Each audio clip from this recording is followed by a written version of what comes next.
आप सभी को मेरा नमस्कार है। तो अब हम बात कर रहे थे कल पुरातात्विक स्रोत पे, जो कि हमने यहाँ तक पढ़ा के छोड़ दिया था। हम इसके आगे बात करते हैं। लैरी जे जिमर्सन ने क्या कहा? पुरातत्व अतीत के लोगों का, जो वहाँ में लोग रहते थे, कहाँ पे? सिंधु घाटी सभ्यता में। बात समझने की है यहाँ पे। जरूरी नहीं कि आप लैरी जे जिमर्सन ने क्या कहा ये लिखें। अगर याद हो जाए तो अच्छी बात है, आपको नंबर मिलेंगे।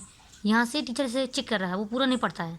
देखिए, अच्छा इन्होंने ये लिखा, अच्छा वेरी गुड, तो आपके नंबर बढ़ जाते हैं अगर आप लिखते हैं तो। अगर नहीं लिखते हैं तो आप बना के भी लिख सकते हैं। यहाँ से पॉइंट कैसे निकलेंगे कि पुरातत्व अतीत के लोगों का वैज्ञानिक अध्ययन है, उनकी संस्कृति, कि वो क्या खाते थे, क्या खाते थे, जैसे कि चावल खाते थे कि नहीं खाते थे, उनकी संस्कृति और उनके पर्यावरण के संदर्भ में।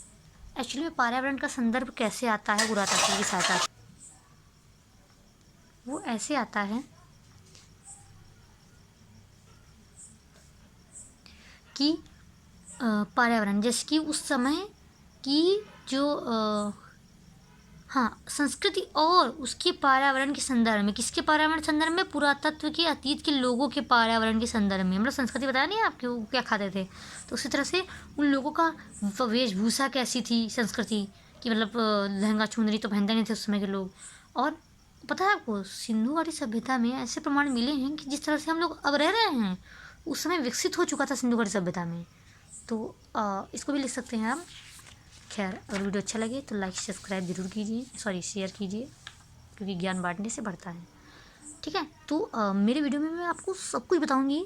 चाहे तो आप स्क्रीनशॉट ले लीजिए, और चाहे तो लिखने से नहीं होता है, समझने से बहुत कुछ याद होता है। आप एग्ज़ाम में लिख के भी आते हैं, और अच्छी बात है जब आप एग्ज़ाम टाइम में इस वीडियो को देख के जाएंगे, क्योंकि lecture the very most important than. ठीक है, क्योंकि आप जब लेक्चर सुनते हैं, कोई चीज़ समझते हैं तो आपको याद होती है। मैंने कल भी बताया था ये।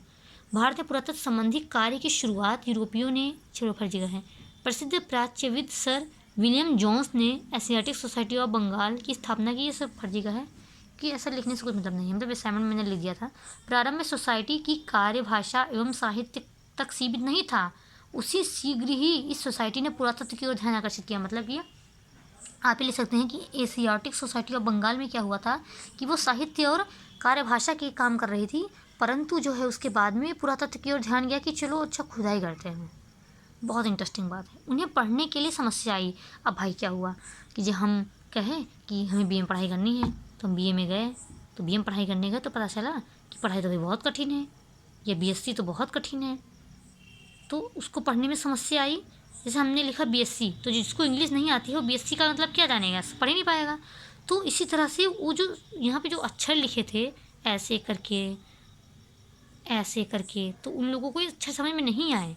तो उन्होंने क्या किया, इसका मैं वीडियो बना के डालूंगी, वहाँ के जो ब्राह्मी लिपि है। तो उन्होंने बहुत ही मतलब इंटरेस्टिंग बात हुई कि जेम्स प्रिम्सम ने 1837 में ऐसी पहली बार प्राचीनतम ब्राह्मी लिपि की व्याख्या और अशोक के अभिलेख को पढ़ने में, सॉरी यहाँ पे गलत हो गया, अभिलेख को पढ़ने में सफल हुआ। मैं अशोक को दिखा रही हूँ। बहुत ही महान शासक अशोक, हमारे सम्राट अशोक। देखिए, धर्म जाति मत जाइए, देखिए कि किस शासक ने, जैसे कि किस प्रधानमंत्री ने अच्छा काम किया, उसे किस शासक ने अच्छा काम किया। अशोक ने बहुत अच्छा काम किया। इन्होंने अपनी संस्कृति को बताया। उस समय की मतलब उस समय उन्होंने जो स्मारक बनवाए वो हमारे वीर शहीदों के लिए, जैसे कि अशोक स्तंभ। तो ये बहुत इंपॉर्टेंट है कि आपके संविधान में किसका बहुत महत्वपूर्ण स्थान है, कि इन्होंने जो कार्य किया ये महत्वपूर्ण है। ये महत्वपूर्ण नहीं रखता है क्योंकि धर्म जाति से हैं, क्योंकि ज्ञान महत्वपूर्ण होता है, धर्म जाति भेदभाव नहीं उस समय भी नहीं था।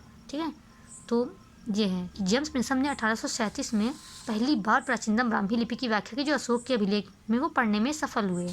ठीक है, पुरातात्विक साक्ष्यों से हमें उत्खननों, स्मारकों, अभिलेखों, सिक्कों को रखा जा सकता है। अरे भाई, अब यहाँ पे आप बनाएंगे डिज़ाइन, तो जब आप ऐसे बनाएंगे, फिलहाल मैंने छोटा बनाया है, आप इसको तो और बड़ा बनाइएगा।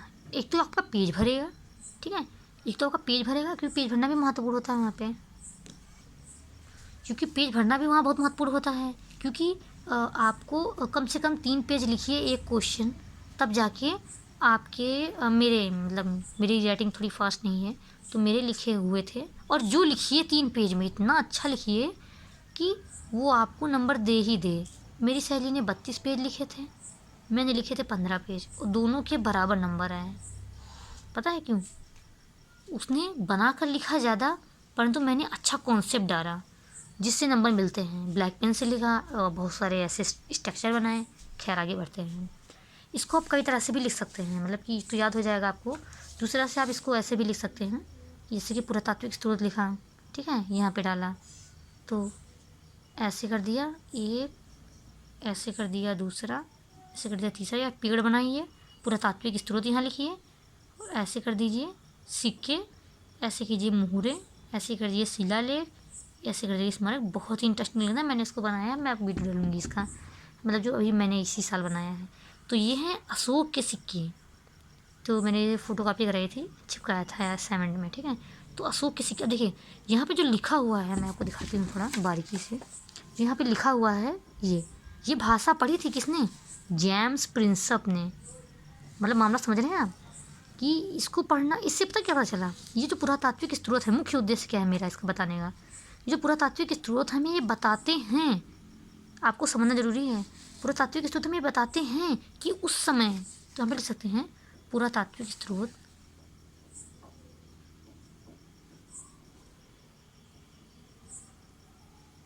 और अगर आप स्टूडेंट हैं तो ज़रूर कमेंट कीजिए, मुझे पता चले कि स्टूडेंट पढ़ रहे हैं। नहीं पढ़ रहा तो मैं वीडियो नहीं बनाऊंगी आगे, क्योंकि मेरे भी पेपर हैं, ठीक है। तो पुरातात्विक स्रोत हमें क्या होता है कि पुरातात्विक स्रोत हमें उस समय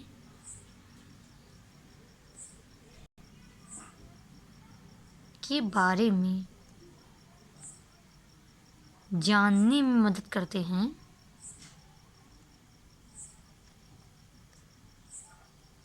जिसके साक्ष्य हमें मिलते हैं।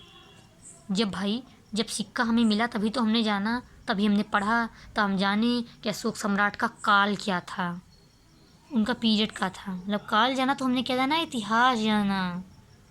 तो पुरातात्विक स्रोत हमें इतिहास के बारे में, उस समय या इतिहास को जानने में मदद करते हैं। भाई अपना इतिहास इन्हीं लोगों के महानतम लोगों की वजह से हम लोग जान पाए। इनके नहीं तो कह सकते हैं कि जेम्स प्रिंसप भी कह सकते हैं कि इन लोगों ने पढ़ा तो हम लोग जान पाए।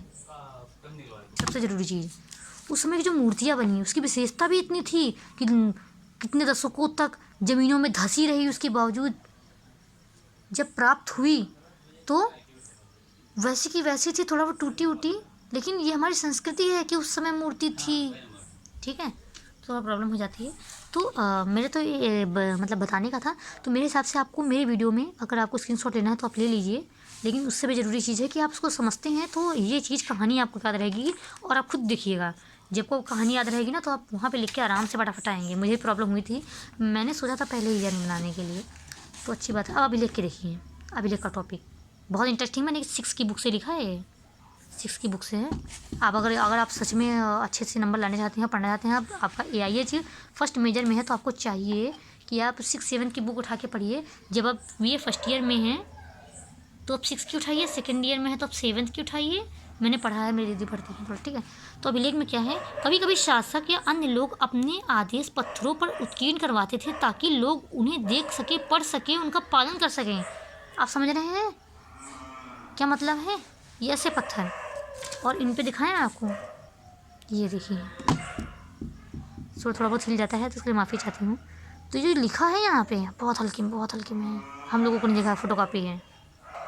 तो अब सिक्के में अभिलेख जो आपका टॉपिक था, मुख्य उद्देश्य मैंने बताया था कि वेरी इंपॉर्टेंट क्वेश्चन है ये सिक्के और अभिलेख, अभिलेख और शिलालेख, तो ये आ सकता है। तो मतलब समझिए, अभिलेख छपाने का मुख्य उद्देश्य यही था, क्या था कि लोग उन शासकों के, भाई देखो हमारे क्या होता है, जब हम लोग ट्रैफिक नियम का पालन करते हैं तो क्या होता है, ट्रैफिक में ऐसे बत्तियाँ बनी रहती हैं ऐसे करके दाएं मुड़े, या कहते हैं यहाँ पे जो है जेब्रा क्रॉसिंग है। क्यों कहते हैं? क्योंकि जो कम पढ़े लिखे लोग हैं वो ये जान सकें कि अच्छा आगे जेब्रा क्रॉसिंग है, अच्छा रेलवे है, अच्छा स्कूल है, धीरे धीरे गाड़ी धीरे, तो पहले संकेत जरा माने। वैसे ही अब जैसे कि क्या है, राम मंदिर बनना है तो उसको एक पुख्ता सबूत द्वारा उसको बहुत ही अंदर धरती में जमाया गया कि कहीं भूकंप आया या कुछ भी हो तो बहुत, जैसे हम लोगों को भी साक्ष्य मिले, वैसे बहुत पुराने काल तक साक्ष्य मौजूद रहे कि हाँ मंदिर था वहाँ पे, या हाँ अपना जो कुतुब मीनार, ताजमहल जो भी है, ताजमहल नहीं सॉरी, तो वो कैसे बना रहे, तो उसके लिए उन लोगों ने ये जानने के लिए खुदवाया। खैर मुख्य उद्देश्य है जेब्रा क्रॉसिंग कि लोग जान सके कि उसका शासक ये था उसका, अच्छा उसके पहले शासक था, क्योंकि आक्रमण हुआ करते थे, जब आक्रमण हुआ करते थे तो समझ जाइए कि इस नालंदा विश्वविद्यालय की सारी किताबें जला दी गई। उसी तरह से अभिलेख में क्या हुआ कि अभिलेख अगर वो न छापते, पत्थर को कोई कहीं भी फेंकें, पत्थर में जो लिखा उसको कोई नहीं मिटा सकता, जला नहीं सकता, वेरी मोस्ट इंपॉर्टेंट है, ये भी लिख सकते हैं आप। अभिलेख उन्होंने तब लिखा, ठीक है, अभिलेख कब लिखा, क्योंकि पत्थर को कोई जला नहीं सकता। कंटेंट इसको भी आप ऐड कर सकते हैं। वाओ, आइडिया निकल आया। तो आज का वीडियो मैं ज़्यादा लंबा नहीं करती हूँ क्योंकि मेरी बैटरी भी चली जाती है, तो कल मैं शिला लेके बात करूँगी। आज मैं थोड़ा इसको बता देती हूँ। जब आप लिखेंगे, जब भी पुरातत्व के बारे में कोई भी क्वेश्चन लिखेंगे, पुरातत्व की सोच से क्या समझते हैं, कोई भी शिलालेख, अभिलेख, सबसे पहले आप पुरातत्व डालेंगे, ये क्या, ये डालेंगे पुरातत्व के स्रोत क्या है। आपको अच्छे समझाना है। आपसे पूछा है कि आप मतलब किसी ने आपसे पूछा कि अपने बारे में बताइए, तो आप मम्मी पापा के बारे में बताएंगे ना। उसी तरह से आप, जब आपसे कोई सिक्के के बारे में पूछेगा तो बताएंगे ना, मेरी मम्मी को है, पापा को है, मैं कहाँ रहता हूँ, कहाँ नहीं रहता हूँ। ये तो पूछा नहीं कि आपके घर के बारे में बताइए, लेकिन ये तो पूछा है ना आपके बारे में, तो आपका घर से तो जुड़ाव है ना, तो वही इसलिए आपको ये लिखना पड़ेगा।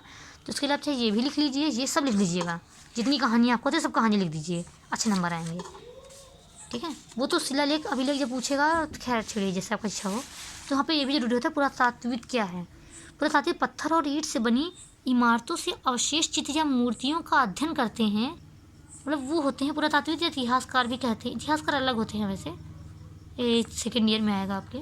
पुरातात्विक पत्थर और ईंट से बनी इमारतों के अवशेषों और चित्रों की मूर्तियों का अध्ययन करते हैं। जैसे कौन था, जैसे कि जेम्स प्रिंसेप।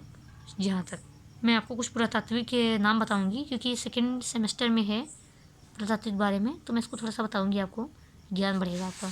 तो अब समझिए मेरा मतलब कहने का, कितना कठिन था और कितना अच्छा काम किया कि आज हम लोगों के पास उनका इतिहास है, अपने देश का इतिहास है। तो आपको वीडियो अच्छा लगा हो तो लाइक करें, शेयर ज़रूर कीजिए। आप इसके स्क्रीनशॉट ले लीजिए, और कल मैं बात करूँगी शिलालेख पे। तो आज के लिए बहुत बहुत धन्यवाद। Thank you so much. Bye bye, नमस्कार, गुड नाइट।